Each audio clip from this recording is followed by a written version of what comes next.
सुविधाओं का आनंद ले सके। क्या अब टाटा के अंतर्गत काम कर रही एयर इंडिया की फ्लाइट्स के दाम भी कम हो सकते हैं इससे? एक साल के अंदर अंदर loss making company air India कैसे बन गई फिर से प्रॉफिट मेकिंग कंपनी? ये टाटा का ही कमाल है दोस्तों। ये वही एयर इंडिया है जो एक साल पहले इतने लॉस में चल रही थी कि सरकार को इसे किसी विदेशी एयरलाइन को बेचने के लिए तैयार तक होना पड़ा था, लेकिन कोई भी इसे खरीदना नहीं चाहता था। मगर टाटा ग्रुप इसे कैसे कहीं और जाने दे सकता था? टाटा ने इसे खरीदा, इसमें पैसा लगाया, सुधार किए और साल भर में ही एयर इंडिया फाइनली एक प्रॉफिट मेकिंग कंपनी बन गई। और अब टाटा की तरफ से एक नई खबर आई है। टाटा दुनिया की सबसे बड़ी एयरक्राफ्ट डील करने वाला है। तो क्या अब एयर इंडिया के फ्लाइट्स के दाम भी कम हो जाएंगे?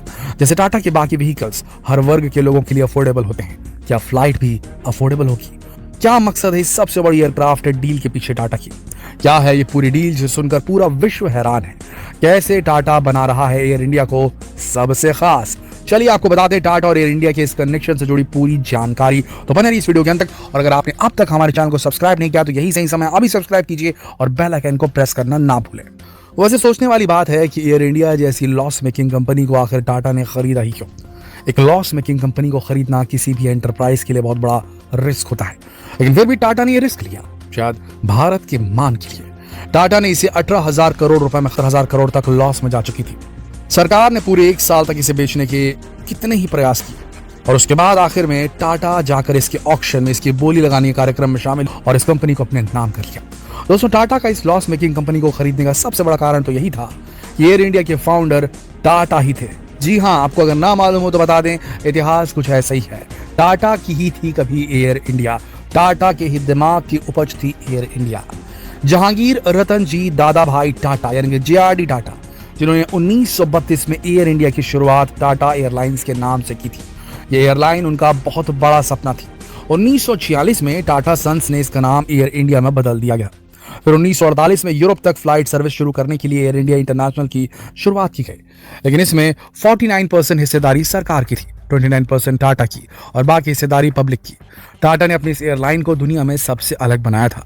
जहाजों में भारतीय खाना, भारतीय संस्कृति को दर्शाती हुई पेंटिंग, भारतीय पहनावे में सर्विस देने वाला क्रू और बहुत कुछ जो इसे बिल्कुल अलग बनाता था।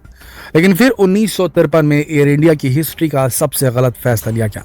एयर इंडिया का सरकार ने राष्ट्रीयकरण कर दिया और सारे राइट सरकार के पास चले गए। कुछ समय तक टाटा ग्रुप एयर इंडिया के मैनेजमेंट में शामिल रहा, लेकिन धीरे धीरे टाटा ग्रुप को एयर इंडिया से बिल्कुल अलग थलग कर दिया गया। उसके बाद एयर इंडिया की लेगेसी, इसकी रेपुटेशन धीरे धीरे गिरती चली गई। एयर इंडिया की सर्विसेज को सबसे खराब रैंकिंग मिलने लगी। ऐसे लोगों को इसकी मैनेजमेंट में शामिल किया गया जिन्हें एविएशन की इंडस्ट्री की जरा भी नॉलेज नहीं थी। एयर इंडिया भी करप्शन का शिकार बनकर रह गई। फिर सन 2000 से 2001 के दौरान सरकार ने इसकी 40% हिस्सेदारी बेचने की कोशिश की, मगर कोशिश नाकाम रही। सन 2007-2008 में एयर इंडिया और इंडियन एयरलाइंस का विलय कर दिया गया, लेकिन इसके बाद भी ये लॉस मेकिंग कंपनी बनी रही। सन 2007 के बाद से एक भी दिन ऐसा नहीं गया जब कंपनी को लॉस ना हुआ हो। फिर 2018 में सरकार ने एयर इंडिया की 76% हिस्सेदारी बेचने का ऑफर दिया। बोली लगाने के लिए मई तक का समय था, लेकिन एक भी इन्वेस्टर ने इसे खरीदने में इंटरेस्ट नहीं दिखाया। सन 2019 तक एयर इंडिया 60,000 करोड़ से भी ज्यादा के कर्ज में डूब चुकी थी। आखिरकार 2020 में सरकार ने इसकी 100% हिस्सेदारी को बेचने का फैसला लिया और तब जाकर टाटा का इसमें इंटरेस्ट बना, क्योंकि इसके फाउंडर टाटा ही थे। वो 100% हिस्सेदारी में इंटरेस्टेड थे, लेकिन इसका निजीकरण पूरी तरह होना जरूरी था। फिर 2021 में civil aviation minister Hardeep Singh ने कहा कि अब या तो एयर इंडिया का प्राइवेटाइजेशन होगा या इसे बंद कर दिया जाएगा, क्योंकि एयर इंडिया को रोज 20 करोड़ का नुकसान उठाना पड़ रहा है। अक्टूबर 2021 में खबर आई कि टाटा ग्रुप ने इसे खरीदने के लिए बोली लगाई है। 27 जनवरी 2022 को एयर इंडिया पूरी तरह टाटा ग्रुप की कंपनी बन गई और इसे टाटा ने घर वापसी का नाम दिया। 69 साल बाद एयर इंडिया वापस टाटा के हाथों में पहुंच गई। इसके लिए टाटा सन्स ने 5 ईयर विजन प्लान बनाया।